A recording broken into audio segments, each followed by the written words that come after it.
Right, hi, and we're just going to talk about is something which I think could affect most people's industries, but specifically your environments. Is really, we're going to look in a little bit more detail at the Nutanix solutions. Not massively technically, but just to give you some ideas as to why we think that it's really a key technology that we should be looking at. So, things that it really brings to the party: simplicity at all levels, scalability, easy, cost effective and measurable scalability, so you're going to increase performance, everything, and the total cost of ownership, which I think you'll be quite surprised at once we start talking about it. So let's flip back to where we are in the current world. So let's just say a typical VMware virtualized environment. You're going to have a number of services. You're going to draw three here. So you're going to have an ESXi, ESXi. So you're going to have a number of servers. They're going to be connected via a switching component of some sort, whether that's a fibre channel or iSCSI or 10 gig, it doesn't really matter, but it's going through a component over there, and then it's going to go down to SAN. Typically the SAN will have dual controllers, controller A and controller B, and that's pretty standard environment. You might be doing disaster recovery off the back of this at this level, or you might be doing it with somewhere like Veeam or WinMarge or backup exec up and over the top through the VMs, Commvault, or all sorts. There's a variety of different ways.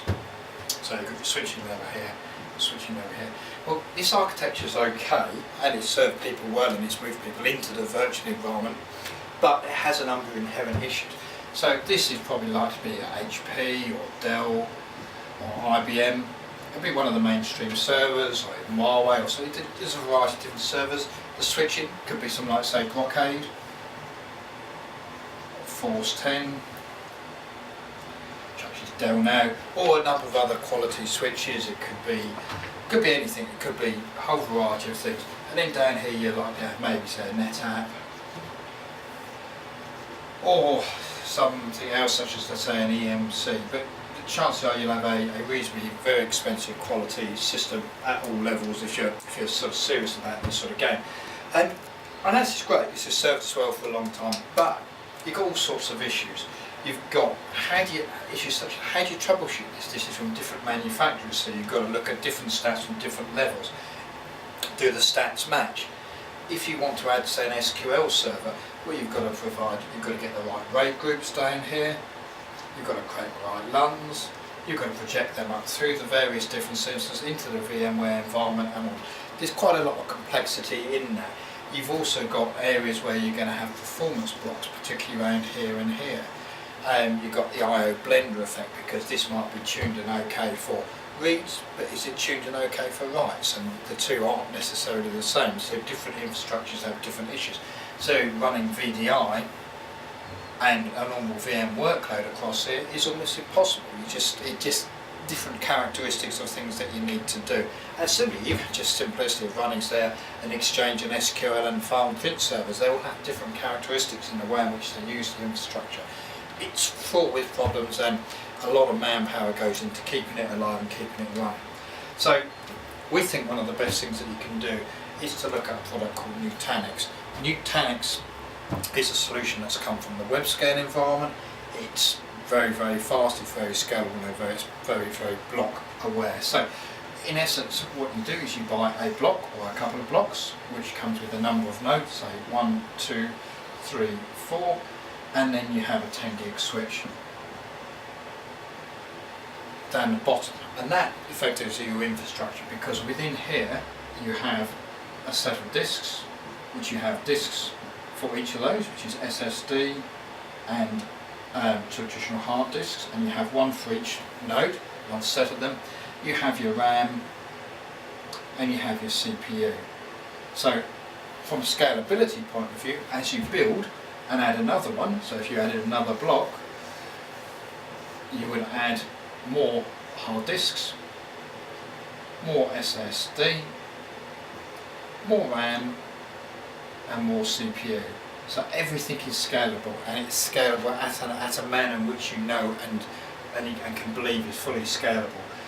performance is phenomenal because effectively you don't have any RAID groups, so there's no complication with any RAID groups, there's no complication with LUNs.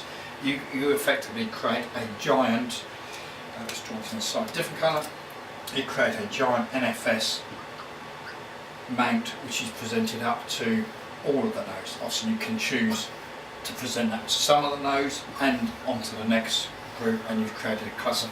It's fully fault resilient, so whereas here you're using RAID groups for resilience, which is quite sort of potentially wasteful, not necessarily the best way of doing it, and RAID group build times are massive, as we all know.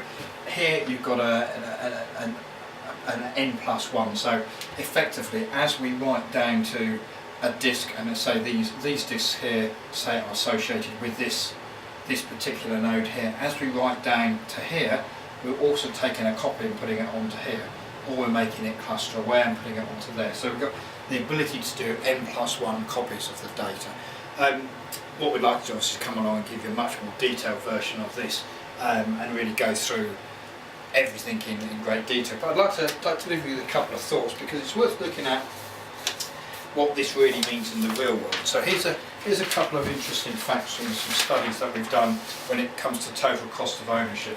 So we like to think that actually really when you're measuring total cost of ownership, you should really look at the IOPS, look at the performance that you're getting. The old days of looking at it as cost per gig really don't stand up anymore. It's just, you can get lots of storage, so what? It's a race to the bottom.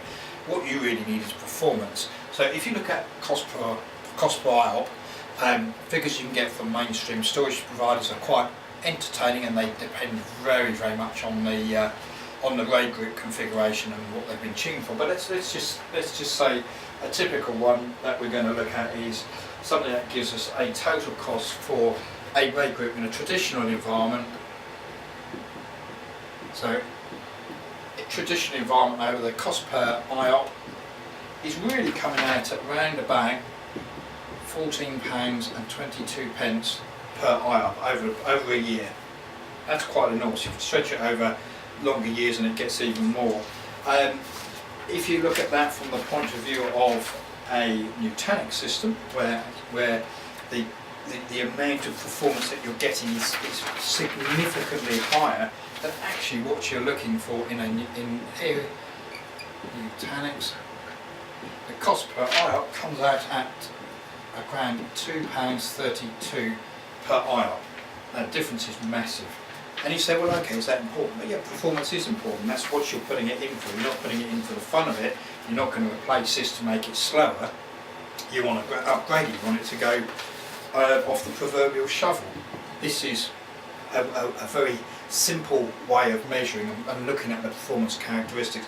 And these are all figures that are taken from publicly available information. If you look at this in a little bit further detail, the other big cost is manpower. So what we've done is we looked at a study which we can quite happily provide you, where if you take a smallish sort of environment and you say, okay, we're going to change over the period of time, we're going to add to this environment SQL servers, exchange servers, file and print servers, and some others. So we're going to stick a couple of SQL servers, a couple of exchange servers, 4 file and print servers, and a couple of other servers over the period of the year.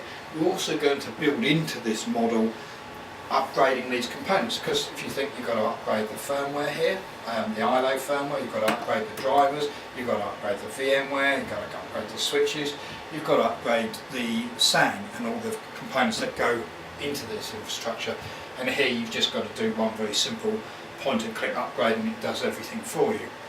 Obviously you've got to do the switches, but the whole rest of your infrastructure, a couple of seconds, point and click, done, very simple. Also you've got to build into this model is the amount of time it takes to monitor and troubleshoot an environment such as this, which is dispersed, or monitor and troubleshoot a system such as this, where everything's together, it's all one easy system. So we've looked at that and we've built that into the model.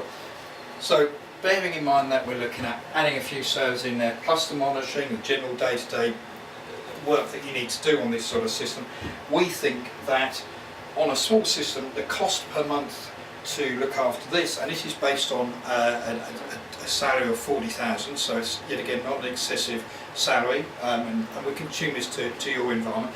So we reckon that the cost of the per month manpower cost of this is £1,406, but to actually do it in a Nutanix environment, that's £405.